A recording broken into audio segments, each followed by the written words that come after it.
I'm going to apologize right away. I am fighting a bad case of a sore throat right now, so I'm going to do my best to talk my way through this summary of my learning for the course. I'm going to start right off with the two things that I think, well, there are so many things that impacted me, but two of the things that immediately stand out in this course was the use of Twitter and YouTube.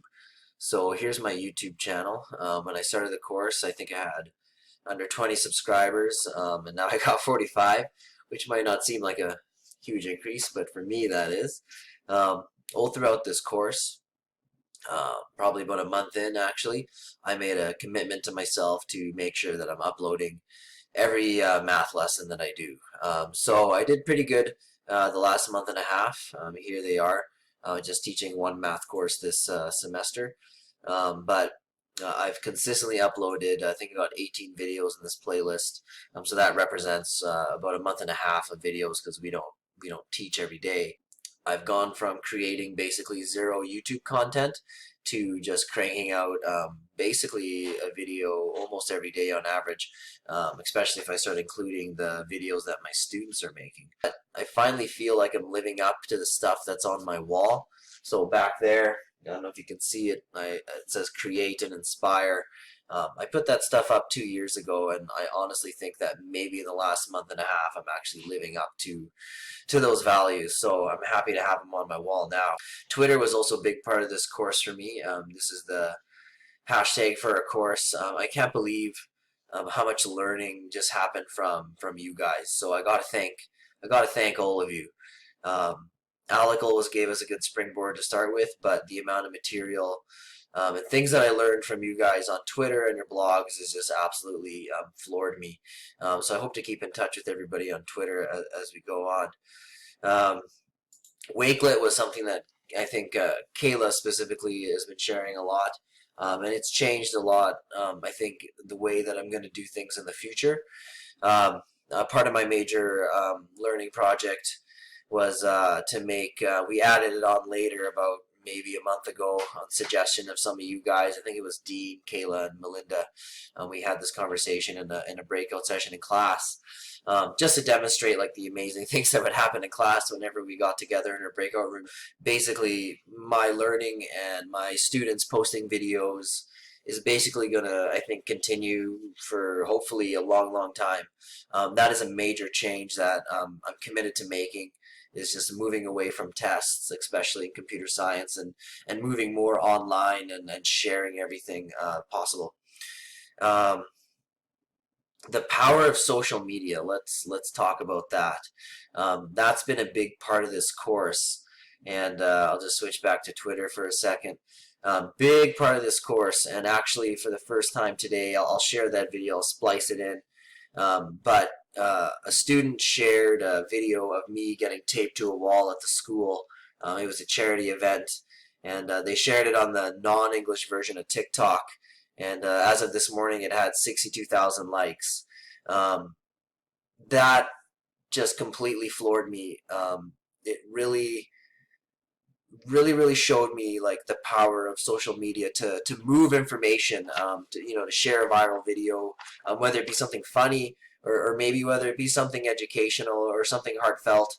That moment today, so we're at the end of the course, that moment today like has me fully convinced that we, like, teachers need to get on social media.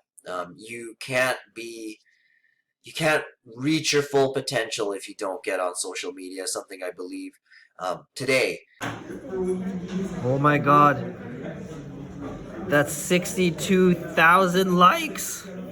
That's me. I'm internet famous now. On what, Asian TikTok? I'm internet famous on Asian TikTok. Oh yeah. No wonder too, I look great. I firmly believe it's something that every teacher should aspire to if they want to reach their full potential. Some of my favorite articles that I read throughout the course were probably ones on social media. So here's one that was shared. Alex shared with us in the first few weeks of the class. Can't remember exactly where, but 5 reasons you don't need to worry about kids on social media. So articles like this that kind of go against the grain, like kind of the common knowledge out there. Social media is bad, and there are bad things about it for sure, but I really enjoyed articles like this.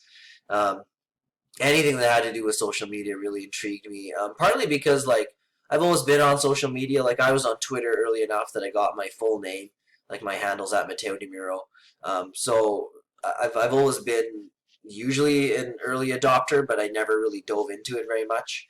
Um, so articles like this just absolutely intrigued me. Here's another one. Um, about blogging and the power of blogging, getting your students to blog. Blog Hub has been just an absolute. That's funny. It's been an absolute joy to read everybody's blogs. I did my best to try to comment on 3 or 4 people every week. And just I've learned so much from you guys, and I hope that I can continue. I hope that you guys continue blogging. I'm going to do my best. I don't see why I can't do it at least once a week. It's really not that hard once you kind of get used to it. It's also kind of nice, going into Google and typing in like your blog and then being able to see it up at the top there. I even went so far as to have a student of mine make some logos for me, incorporating the wheat and stuff because I live in Manitoba. A big topic in this class, definitely a large chunk of our course, 3 or 4 weeks worth, was open education, open educational practices, and open educational resources. A big shout out to Kayla for making this Wakelet that kind of has all the stuff that we covered in the course. I think it's going to be incredibly useful, and it shows like how useful Wakelet can be. As far as open educational resources go, we got Verona's presentation that I really enjoyed. I got my master's at University of Calgary, so when I saw this little logo down here, I was like, oh, there's another one. So this quote, by the way, is absolutely my favorite quote, probably for the entire course. I think it's funny that it was said by a high school student, but also really indicative of how everybody has something to contribute. When I first started this class, I probably would have debated just about anyone on whether or not teachers, should be sharing things they create. But a lot of recent things that happened and just the entire experience through this course, I think it's absolutely essential that teachers get on social media and start sharing things. One of my biggest things that I would have said before would have been, well, I don't have any good content to share. Like, yeah, I could share some stuff I made online, and I've certainly shared courses with people in my school because it's been done with me, and I can see the value in that. But I would have maybe never done it online. I said, what's the point? Like, my stuff really isn't that good. It's been done better somewhere else. But I think that the mindset that comes with sharing, with blogging and saying, well, here's my stuff. Like, maybe it's not that great, but I think that by starting the process of sharing, eventually you'll get there. Like, eventually you'll make a really amazing resource that lots of people will use. If that's your goal. That certainly motivates me, is to help people. Like, I look at my YouTube videos, I got 40 some subscribers. Like, it's basically my students, right? My current students. And then a lot of them will never unsubscribe. So hopefully I trend up and up. But, here's a video that I posted 7 minutes ago. Oh, I didn't mean to click on it. Here's a video from a week ago with 11 views. That means that in my class of 25 people, maybe I helped 11 of them at some point after the class, just by posting that video. It was no extra effort to set up my phone and record that lesson. Absolutely zero effort, and it helped 11 people in a week. But anyways, the power of social media is just absolutely amazing. As part of my learning project, I made a video game. If you have a Windows machine, I'll share a link and you can download an executable file. I'm also going to include just a playthrough of the game that just kind of explains some of the things that I've done if you'd rather not play it. Or if you have a Mac, that was something funny that Alec and I were talking about. He has a Mac and he can't play my game. And he kind of said, this kind of brings to light, open educational resources. Using a format like Scratch would have been better because it would have been shareable a lot easier Like you wouldn't have to download a large file to play it, and I could have just shared it online, and it would have worked on any computer, whether it be Windows or Mac. I chose to use Visual Basic because I'm familiar with it, but if we're going to keep things open, there are alternatives out there. So yeah, I'll follow this up with the screencast of my video game. It's been absolutely a joy working with everybody and learning from everybody. So signing off, but hopefully not forever. Matteo, I'll see you guys around on Twitter. Okay, so here's my project. It's basically a simulation of the class. Depending on what you type in here, you'll get a different message. So just for example, if you type Alec, then it comes up here that you can begin playing. And there's a little message there, just kind of saying, you know, you're Alec, you're the professor of the course. There's a picture at the end that I thought was pretty funny, and we'll get there. So remember, this is it's a simulation of a class. So basically what I try to do is I tried to go through the course syllabus and pick out all the things that really stood out to me. So one of the first things we did was the flipboard exercise. So if you click anywhere on this picture, it's going to open up a new browser window. So here's the browser window that just opened up. And it just took us to our class flipboard, just so you can go back and review who everybody was. Once you're done that, the game says, you know, you should notice a link to Flipboard. And if you're done meeting your peers, you're going to click here. So up here it says, we're all amazing teachers, and we really made a professional learning network that will probably be useful, at least to me, in the future. One way to connect with my peers would be through social media platforms. So I made just a matching game for social media platforms. So if you click on this, it opened up in a different window, but here it is. Opens up this window here. And basically it's a matching game where you're going to match icons of social media together. So when you click on start, you're presented with this. And say I click over here, so that's social media. And it says up here, Snapchat is a messaging app that allows for the exchange of videos and pictures that disappeared after being viewed. You can use it in class to create a community of learners or just to humanize the teacher. So if I think it matches down here, it doesn't. I can try again. Maybe it's over there. No. That's Instagram. There we go. So we finally got a match between those two over there. Another one was Reddit. So if you look up at the top, it just says, you know, what Reddit basically is. And then click somewhere else. It's not a match. That's not a match. There we go. We got a match. So you can try clicking on a different one. That's TikTok. So it kind of says up here what TikTok is again. And if you click somewhere else, well, I already knew that was Twitter. There we go. That's TikTok. Twitter says what it is again. I'm not sure where I put it. That's Instagram, and I think the other one's down here. Yeah, there we go. So Instagram's done. So there's the other Twitter, and then the last one is going to be Facebook. So again, it just kind of tells you what Facebook is and maybe how you can use it in your classroom. So there we go. So when you're done that game, you can continue to the next task. So something we did a lot was posting to Twitter. So I had this as part of the game.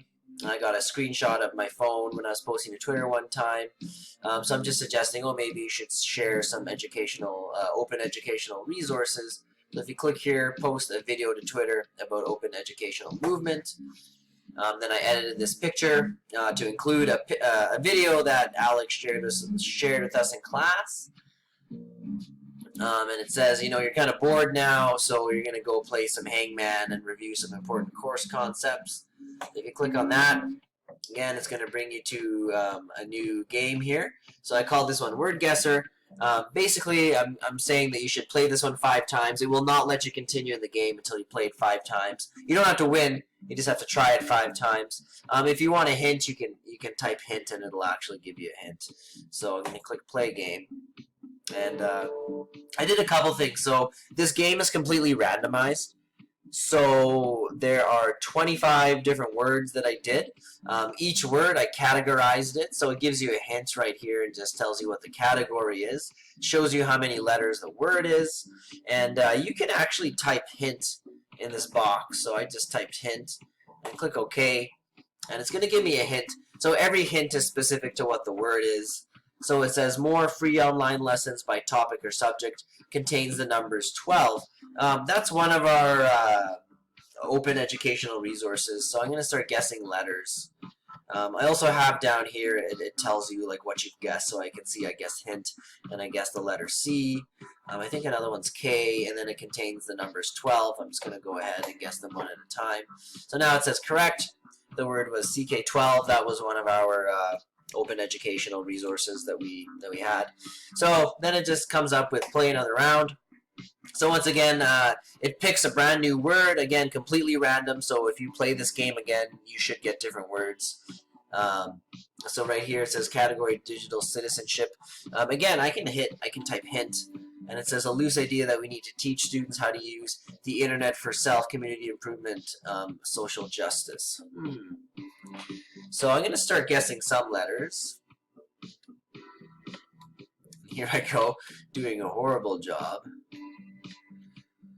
So I do believe one of the words is digital. So I think it's digital citizenship. If you want to guess the whole word, it just says to enter an exclamation mark. So I'm going to do that, and now it says guess the entire word. So I'm going to write digital citizenship. Oh, excuse me. And it says that I got it. I guessed it in 12 guesses. And there it is on the screen, digital citizenship. I'm going to do another round. So the category is open educational resources. I'm going to be corny and write hint. Oh, perfect. It's the same one as before. This looks really bad, but there are 25 words. I'll show you guys after. Pretty unlikely that it comes up again. This one is online sharing and edublogs. So again, I'm going to hit hint.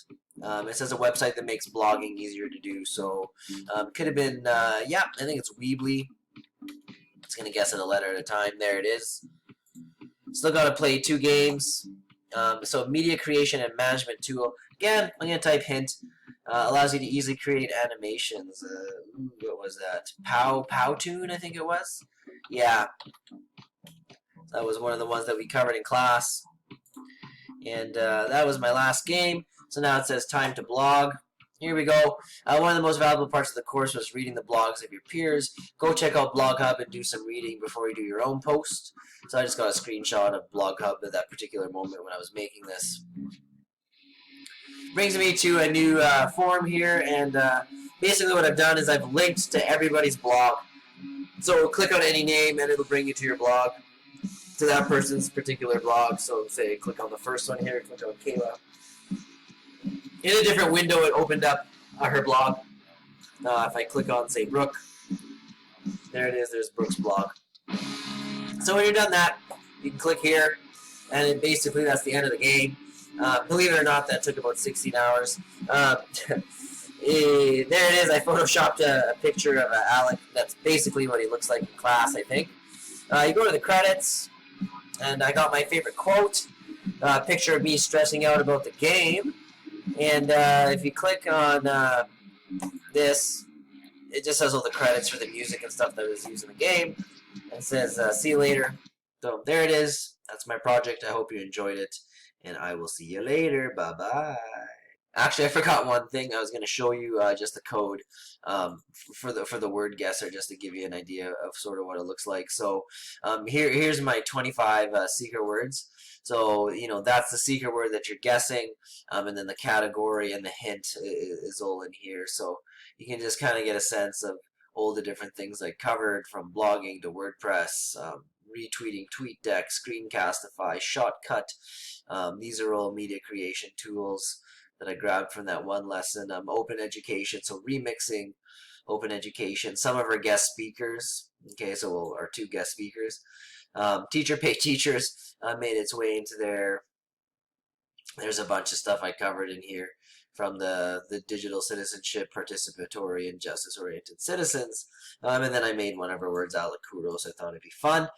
So that is basically my game. So again, I hope you guys have a good time, and I'll see you guys on Twitter.